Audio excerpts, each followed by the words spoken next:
Hey guys, hope everything's going well. You guys know the drill. Smash the like button, subscribe if you haven't, and comment down below. Follow me on Instagram at AIH_sports.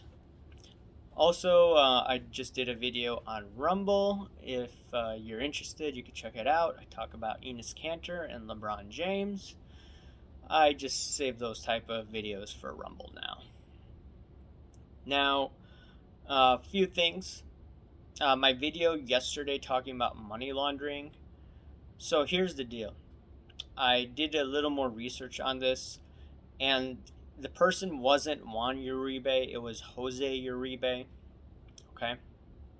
And the card didn't sell for $750,000. What happened was there are a bunch of cards out there at a high price like that, and maybe it was trying to disguise the fact that some cards sold at a much lower price, like $2,200, to try to maybe disguise the fact that money laundering was going on.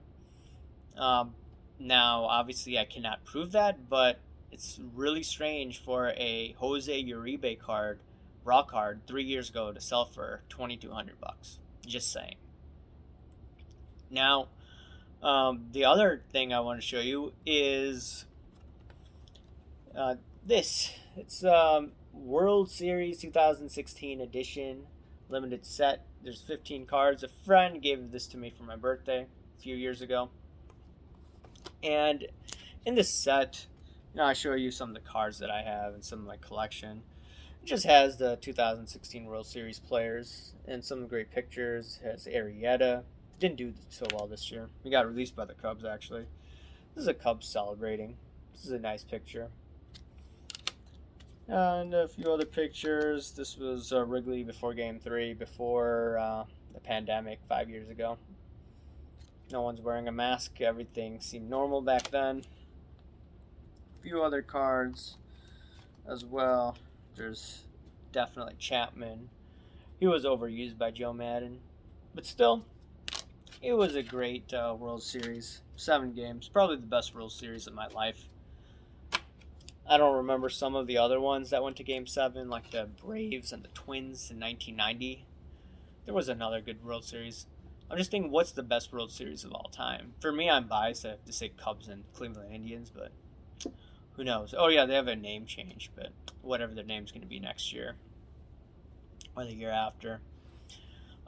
Anyways, wanted to get into my topic. It's going to segue into it, is talking about stop flipping and start collecting.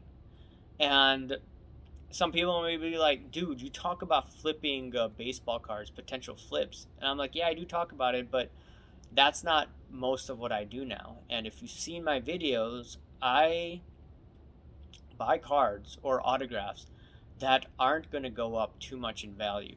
I'll give you an example. Like I showed you yesterday, this card, this Michael Jordan card with Harry Carey, I'm not going to make money on it.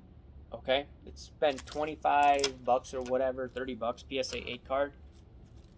I'm buying cards that remind me of my childhood, just nostalgia. Like these cards that I showed you, this is nostalgia. Maybe 10 years from now, this is going to be awesome to like look at, show future nieces and nephews. Hey, these are the guys that helped us win a World Series. They're not going to understand the anguish that many Cubs fans felt throughout years. I had to deal with it for 30 years. Just imagine living your whole life and you didn't win, you didn't get to see a World Series. There's so many people. I remember talking to a friend that, there are people here 80 years didn't get to see anything like what I saw 5 years ago. So, yeah, it's going to be good to show some future nieces and nephews down the road of these cards and these collections. But yeah, so in terms of just stop flipping and start collecting. So here's the deal. Last year, some people may call a fluke that it was once in a generation opportunity in sports cards. There have been people involved in the hobby for about 30 years and they have never seen anything like this. And that's why they're like selling some of their cars that have gone up like crazy. And just looking at from an investment perspective, I know some people don't like to look at it, but I think it's good to look at this. Just me coming from a trading perspective, me looking at the stock market as a hobby. The S&P 500 gets about 10% a year. Some of these cards went up 10x in 1 year, or over 2 years, it went up 20x. It's something insane. And these are the returns that I dreamed of that I'd get in 10 years. But I got that in about 1.5 years, which is insane. So that's why I'm like, okay, I met my profit target, so I'm going to cash out. Some people are like, okay, I think you're missing out. I'm like, okay, I may be missing out, but at the end of the day, I'm satisfied with what I've done. Now it's time to do what I should have done a long time ago and collect. Me getting back into the hobby is more from an investment perspective. And now it's changing. Now I just want to collect and what makes me happy, what makes me remember the good old days for me as a kid. And I'm also going to look at, once again, the S&P goes up 10% a year. And if you look at what's happened over the past 1.5 years, cards, like I said, some of these went up 10x in 1 year. Okay. And the S&P 500 went up about 2.5 or 2 times in 1 year, 200%. The Russell 2000 went up about 200%. So on a relative basis, the S&P 500 has underperformed collectibles. The Russell 2000 has underperformed collectibles. There may be individual stocks in these indexes that have performed the sports card market, but just as an overall index, it hasn't. And I follow sophisticated investors, and these sophisticated investors say, I mean, I remember watching the show Fast Money on CNBC, and one of the hedge fund guys said, rotation, rotation, rotation, rotation. This was many years ago. And what these sophisticated guys do is when a sector is overvalued or they made so much money, they go into a sector that's a laggard, right? They're pretty much buy low, sell high, and then going into another sector with their profits that hasn't performed, or going into various sectors. And I just want to follow a similar model. So if I'm going to aggressively invest or speculate, I'm going to take that money out of sports cards and I'm going to go into sectors that really haven't performed as well as a sports card. And sure, the sports card market could perform even better.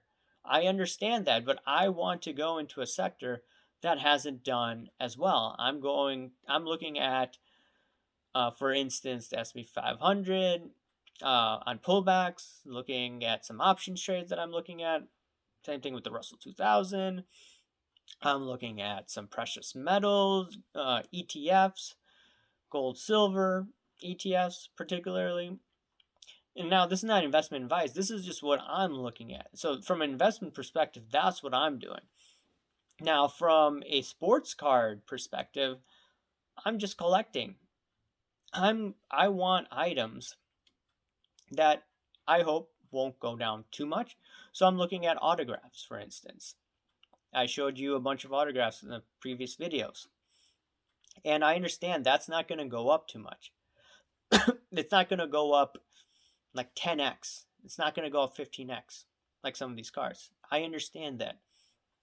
I placed the buy, before I placed the buy order for these autographs or these cards, I understand that, hey, these items may even go down 30% if the whole thing is about to come falling down in the next few years. And my worry is, not worry, what I believe is if people continue to flip and we're in a normalized market, they may not get the returns that they want to get. And this may affect liquidity in this sports card hobby down the next few years. And on top of it, it may also discourage people from being long time participants in this hobby. Now, I'm probably going to take advantage of that because I want to look at when people throw in the towel, and that's when I'm probably aggressively going to be buying. I don't see that yet. I still see the economy, despite the problems that I talk about, I don't foresee I don't foresee that probably for the next few years, like I've mentioned. So yeah, so that's why I tell people that, if you just look at the law of numbers, what's probably on your advantage is not aggressively flip, because the time for flipping was 2019 and 2020. And this year is more of a normalized market where you could still make money, but you have to get the right players this time around. And sorry, I have a dry mouth. But regardless, if you look at, for instance, what's happened in, I'll give you an example. In the 1990s, the Bulls had a phenomenal season. They were 72-10. I think it was the 96, 97 year. Correct me if I'm wrong. And they were not able to replicate that success. And I heard this very high IQ guy the other day, and he was saying that it's very hard to replicate your success. Like I've said, the Bulls never could win no more than 72 games. And the sports card market, people are making ridiculous returns, and it's going to be very hard to replicate that success. And based on law of numbers, you're not going to do as well. You could still do okay, don't get me wrong, but last year you're not going to make money on players that are nobodies. And like I mentioned, the way that you could probably make money is bet on a player that exceeds expectation. Now, that's much more easier said than done. I've talked about this before. I have the card here. 2019, Justin Verlander. I was buying a bunch of his PSA 10s. I don't have any of them now. This is a PSA 8. But Verlander won the Cy Young, and his cards weren't priced for him to win the Cy Young. And once it did, his cards just went up in value. And now they're up 4x compared to, or 3.5x compared to where they were in 2019.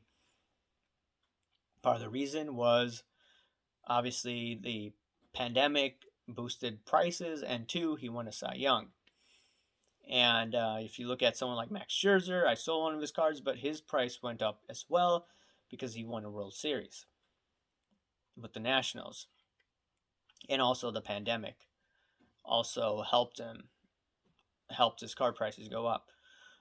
So now we're in this market where, okay, who do I put money in? I mean, do you look at discounts? Do you look at guys like Lindor? Do you look at guys like Verlander? He signed a 1-year, $25 million deal with the Astros. If he wins another Cy Young, okay, his card prices may go up higher, substantially higher, but there's a lot more risk associated with flipping than there was a few years ago. A few years ago, the risk was on your side. Now, it's more like gambling, in my opinion. Not saying that you can't make money, but it's going to be much more trickier, in my opinion. I know some people are going to disagree about regarding what I say. That's fine. And I know sometimes it's not popular for me to say these type of things because there are a lot of people that are flipping. I get that. And the thing is that I'm not here to pander to anyone. I tell you my opinions. If you want to agree with me, that's fine. If you don't want to agree with me, okay, that's you. Okay, I'm not going to hate on you just because you have a different opinion than me. But this is just my perspective. And like I said before, if people are aggressively flipping and it doesn't work out in their direction, they're probably going to stop collecting. And the goal of this hobby, not goal of the hobby, the hobby is, to have fun, to do what we did as kids. I mean, we weren't flipping too much as kids. I mean, some of you may have been, you may have been trading cards with friends, but this was just a hobby. And now it's turned into an investment ball game. And that's why I do these videos too, is because people want to treat this like investing, which is fine.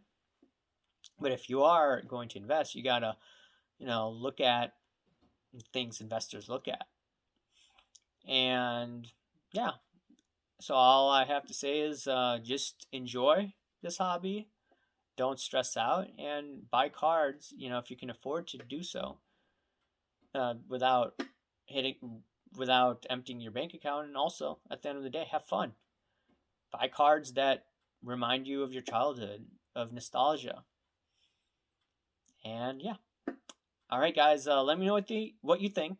Smash the like button, subscribe if you haven't, and comment down below, guys. Thanks. Bye.